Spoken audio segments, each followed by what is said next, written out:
ikaw na lang ba palagi ang habol na habol sa partner mo? Yung mababaliw ka na sa kakahabol sa kanya dahil sa sobrang mahal na mahal mo siya kahit ikaw ay binaliwala na niya. Ngayon, kung gusto mo na siya na naman ang mababaliw sa kakahabol sa'yo, ay may ituturo ako sa inyo na napaka-epektibong ritual. Basta itong ritual ay gawin sa tama, gawin sa mabuti at hilingin ng buong puso. Pwede mo ito gawin sa kahit na anong araw o oras na gusto mo. Ang gagawin mo lamang, kumuha ka ng baso o garapon, lagyan mo ito ng kalahating tubig. At pagkatapos, kumuha ka ng papel at panulat at isulat mo sa papel ang kaniyang tunay na pangalan at apelido ng 7 beses. At pagkatapos mo na itong masulat, ay tupiin ang papel kahit ilang tupi at ilagay ito sa garapon o sa baso na inihanda mo na may kalahating tubig.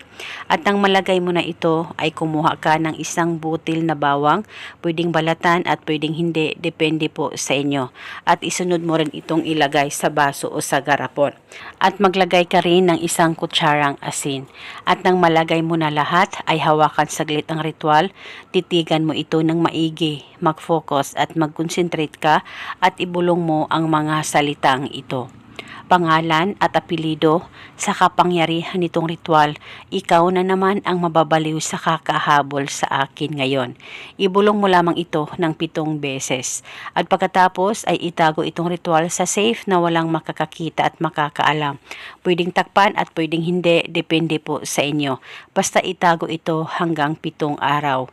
At pagkatapos ng 7 araw, ay itapon mo na ito. At kung gusto mo, pwede ka gumawa ulit. Depende po sa inyo, lalong-lalo na kung LDR kayong dalawa. At pwede ka rin naman gumawa pa ng iba't ibang ritual na binahagi ko. Kahit ilan pa ang ritual ang gusto mong gawin na pagsabayin sa isang araw ay wala pong problema.